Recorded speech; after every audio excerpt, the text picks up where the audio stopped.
360 IA, c'est 3 questions en 6 minutes autour de l'IA. Aujourd'hui, je reçois Marie Boisdana, avocate en droit de la propriété intellectuelle et droit du numérique au cabinet Janca et Associés. Première question Marie, quelle définition donnerais-tu de l'IA Act ? C'est un projet de réglementation qui bouge encore beaucoup. Là, lors de l'enregistrement, il faut le savoir, nous sommes en février 2024.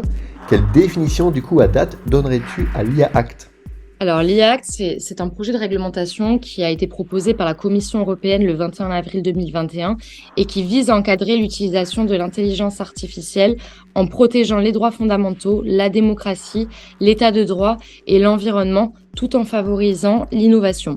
Alors, il y a eu de nombreux amendements par le Parlement européen, mais il est enfin parvenu à un accord provisoire avec le Conseil de l'Union européenne dans le cadre d'un trilogue le 9 décembre 2023, après de longues et intenses négociations. Alors, il y a quand même 3 points fondamentaux à retenir.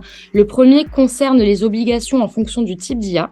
Il y aura des systèmes d'IA qui seront interdits en raison de leur potentiel de menace pour les droits des citoyens, tels que la catégorisation biométrique basée sur des caractéristiques sensibles, l'extraction non ciblée d'images faciales, la reconnaissance des émotions sur le lieu de travail et bien d'autres applications qui porteraient atteinte aux droits et libertés. Alors bien sûr, il y aura des exemptions qui seront prévues pour, par exemple, les services répressifs avec des garanties limitées.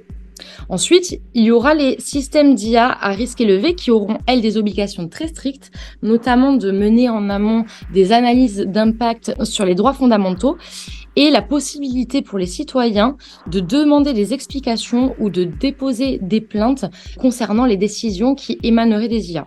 Et enfin, on remarquera que les systèmes d'IA à usage général ne seront pas épargnés puisque elles aussi devront respecter des normes de transparence qui incluent notamment la mise à jour de la documentation technique, la conformité aux droits d'auteur ou encore la diffusion de résumés sur le contenu utilisé pour leur entraînement.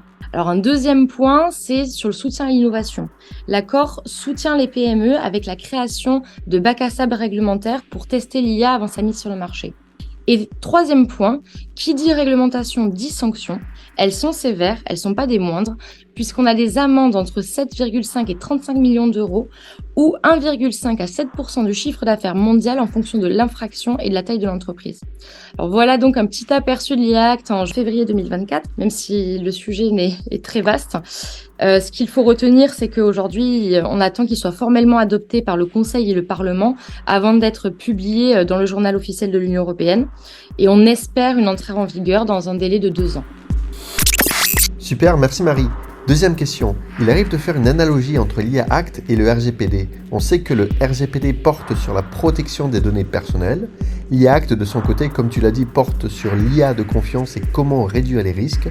Quel est ton avis sur cette analogie ? Jusqu'à quel point peut-on la faire ? Est-ce qu'on devra avoir demain, comme pour le RGPD, l'équivalent d'un DPO ? Alors pour l'IA Act, cela pourrait être un ERO pour AI Risk Officer. Que penses-tu de cette analogie ? La comparaison entre le RGPD et l'IA Act offre un aperçu, je pense, intéressant des défis liés à la régulation des technologies émergentes. Ces 2 réglementations, elles poursuivent un objectif commun et même de manière évidente, on peut découvrir une articulation entre elles puisque le RGPD constitue l'un des aspects de l'IA Act, étant donné que pour un système d'IA, on utilise un grand nombre de données pour l'algorithme et la plupart des données sont des données personnelles. Alors, cependant, l'analogie entre les 2 réglementations, elle atteint selon moi ses limites en raison de la nature complexe de l'IA. Alors que le RGPD se concentre principalement sur la protection des données personnelles, l'IA Act, lui, il traite d'enjeux et de risques qui sont plus étendus, tels que le biais algorithmique, la manipulation comportementale ou encore les impacts sociaux et éthiques. Alors, la gestion de ces risques, elle nécessite une expertise multidisciplinaire. Et là, ça me permet de rebondir sur ta question de savoir s'il est nécessaire bientôt de mettre en place un AI Risk Officer. Cette question, elle est pertinente, mais elle pose le défi de trouver un professionnel qui possédera une expertise étendue dans des domaines aussi variés que l'informatique, l'éthique, le juridique ou encore la sociologie. Il faut reconnaître que la recherche d'un tel expert, c'est difficile et c'est la raison pour laquelle je pense à une approche un peu plus réaliste qui serait la constitution d'une équipe multidisciplinaire où des experts spécialisés collaboreraient pour gérer les risques liés à l'IA.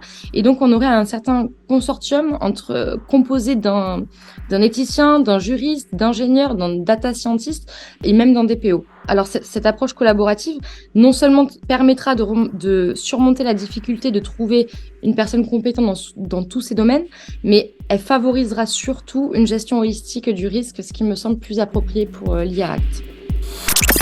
Merci beaucoup Marie. Troisième question. Si je suis une entreprise qui souhaite anticiper cette réglementation, quelles sont les 3 premières actions que tu me recommanderais de mettre en place ?